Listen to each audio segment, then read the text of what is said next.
2028 will be LA's third time hosting the Olympics, but it'll also be a first. The first time any stadium has hosted the Summer Games 3 different times. That'll be true for both the Memorial Coliseum and the Rose Bowl. And by embracing these historic venues, LA28 is also looking toward the future, trying to limit their carbon footprint and going even one step further than Paris. So we're really lucky here in LA. We'll be the first games to build no new permanent venues. Now, of course, we will have some temporary venues. And so we're looking at how do we use circular design to minimize the impacts of those buildings as well. And zooming out to the big picture here with hosting an Olympics, hosting an Olympic Games isn't exactly the most climate friendly thing to do. How are you thinking about this, especially with all of the progress and advancements that Paris has made? Well, a big part of this is building on the lessons learned in Paris and being able to kind of take the next step here in LA. For me, I think about it as climate change being really an existential threat to sport. If you look at extreme heat, an athlete who's coming to perform on maybe the most important sporting day of their life at the Olympics, extreme heat could potentially compromise that performance. Since you mentioned extreme heat, how are you thinking for yourself? I think this is an area where we expect to partner significantly with our government partners as well. LA appointed its first chief heat officer in 2022. And so we're lucky that we have local resources to plug into here. Part of that is working with like LA Metro. They have some ambitious plans underway to expand public transit. How do you describe sort of like what the Olympics can mean for a region like Southern California?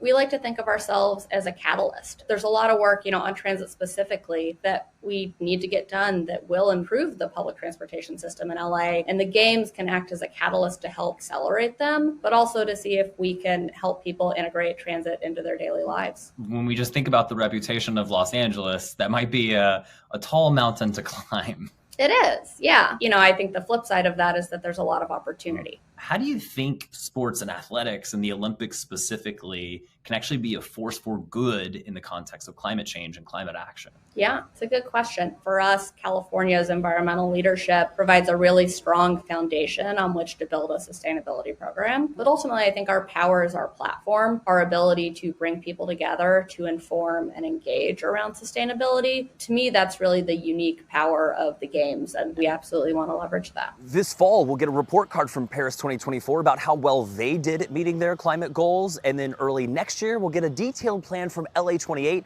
about how they hope to host their own climate-conscious Olympics. In Los Angeles, I'm National Climate Reporter Chase Kane.